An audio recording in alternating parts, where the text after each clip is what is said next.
की पार्टी का नाम क्या है बताइए सर। एआईएमआईएम का फुल फॉर्म क्या है मुझे बताइए। क्या ये पार्टी इलेक्शन कमीशन रजिस्टर्ड नहीं है? मैं आपसे पूछ रहा हूं सर। क्या ये पार्टी के 2 एमपीज भारत के सर सुनिए नहीं सर आप पहले बताइए दर्शकों को कि एआईएमआईएम का फुल फॉर्म क्या है।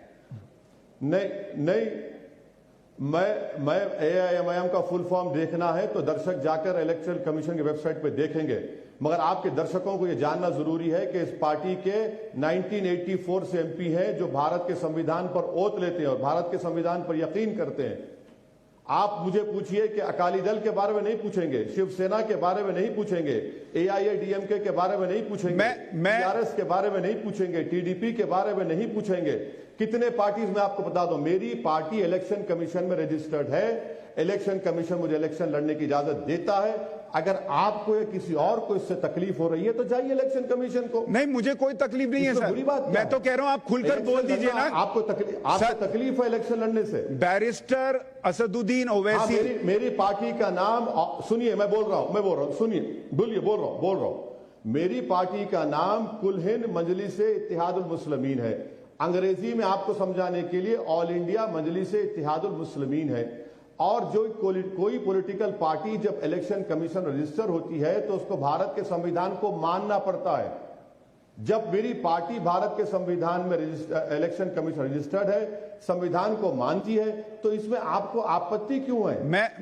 मुझे आपत्ति सिर्फ ये है सर कि आपने अपनी पार्टी का नाम ऑल इंडिया मजलिस इत्तेहादुल मुसलमीन रखा, जिसका मतलब है कि दुनिया पूरे भारत के जो मुसलमान हैं उनकी एकता के लिए मजलिस। और आप वही काम फिर पॉलिटिक्स में करते हैं और दूसरों से उम्मीद करते हैं कि वो हिंदुओं की बात ना करें, वो दूसरों की बात ना करें, वो बराबरी की बात करें। आप कहां कर रहे हैं?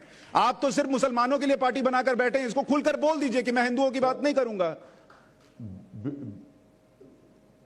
बिल्कुल नहीं, बिल्कुल झूठ है ये। अगर मैं आपको दावत दूंगा, हैदराबाद तशरीफ लाइए, मेरे मेहमान रहिए, मैं आपको बताऊंगा कि अमित शाह जिस वार्ड में आकर हैदराबाद के म्युनिसिपल इलेक्शन में कैंपेन किए थे, वहां पर चौथी मर्तबा राजमोहन कामयाब हुआ।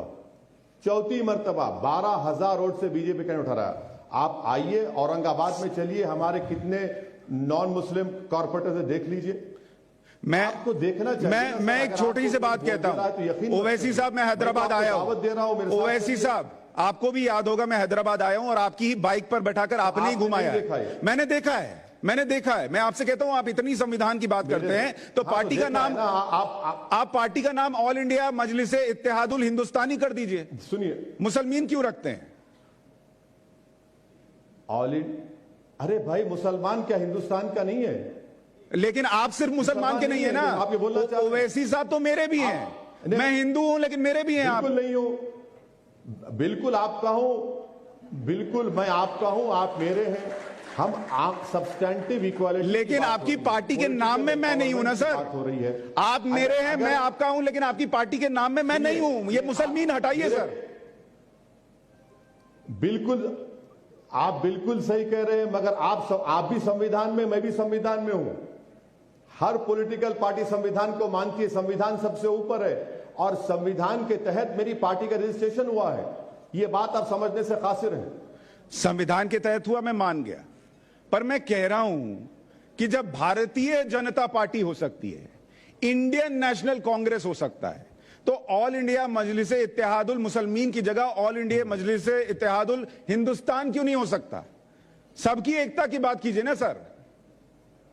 अरे मेरे सुनिए, आप समझ नहीं रहे हैं। भारत के संविधान के तहत हर पॉलिटिकल पार्टी का रजिस्ट्रेशन होता है और उस पॉलिटिकल पार्टी को मानना पड़ता है संविधान को। मैं आपको बता रहा हूं, 1960 से हम इलेक्शन लड़ते आ रहे हैं।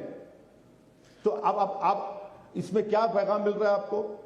मुझे पैगाम आपको गलत मिल रहा है क्या? नहीं तो मुसलमीन हटाने से दिक्कत क्या है सर? कौन कह रहा है कि किसी मजहब आपको वोट नहीं पड़ेगा क्या? अगर मुसलमीन हटा देंगे, अगर आप मुसलमीन हटा देंगे उसमें से, तो वोट नहीं पड़ेगा क्या?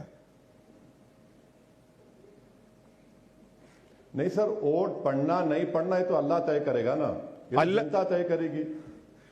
तो मैं कभी इलेक्शन जीतता भी हूं, हारता भी हूं, तो इसमें बुरी बात आप है? फिर माने बैठे हैं कि आपको वोट वही देगा जो अल्लाह की सुनता है। इलेक्शन लड़ते हैं, जीतते हैं, हारते हैं। आप माने बैठे हैं ना कि वोट आपको वही देगा जो अल्लाह की सुनता है, जो श्री राम की सुनता है वो नहीं देगा। बिल्कुल नहीं, बिल्कुल नहीं, बिल्कुल नहीं। मैं आपको फिर बार बार कह रहा हूं, राजमोहन कॉरपोरेटर ने अमित शाह के आने के बाद भी बीजेपी का कैंडिडेट हार गया।